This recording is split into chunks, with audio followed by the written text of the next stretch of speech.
Okay, let's print and let's do some botanical gel press printed papers. Your garden or taking a walk, that's where you can find the most interesting plants to use for your gel press prints. I've got a bunch of different ones and every print is different. And after printing a variety of prints, I started to notice how you could arrange them into interesting compositions. You can see after matting and putting that white border around those prints, it just pulls them together. Of course, you have to think a little bit about your color and the balance. Here's another piece. Here I used some of the botanical subject matter in a composition built from collage papers. And most of those collage papers were created by using the botanicals. Some of the prints are positive prints, as you'll see here in the video coming up, and some of the prints are negatives, which are called the ghost print. And if you're working with a gel press, you may be familiar with those terms and be able to follow along a little bit better. Here I just want to bring you some information and some different parts of the process. So here I'm laying out the prints just to get an idea of the way I want to adhere them to my surface, which is a piece of large watercolor paper. And I'm putting the matte medium or gel medium onto the back of each of the thinner papers. In this particular piece, the papers are tissue paper.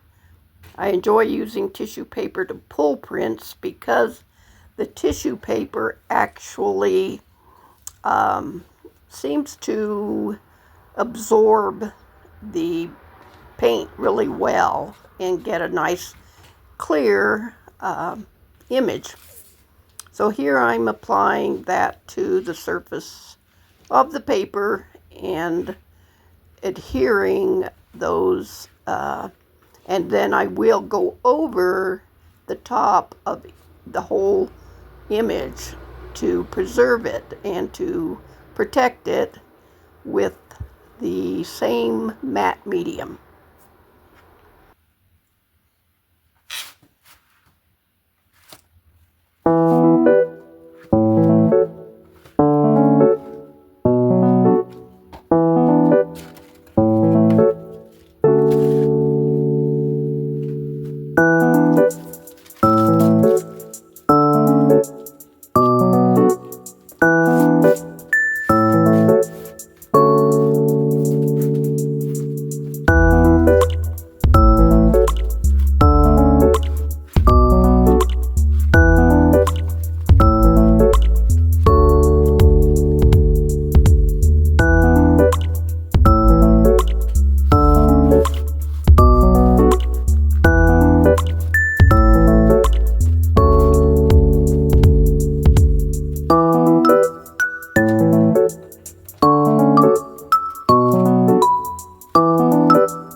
you for joining me today.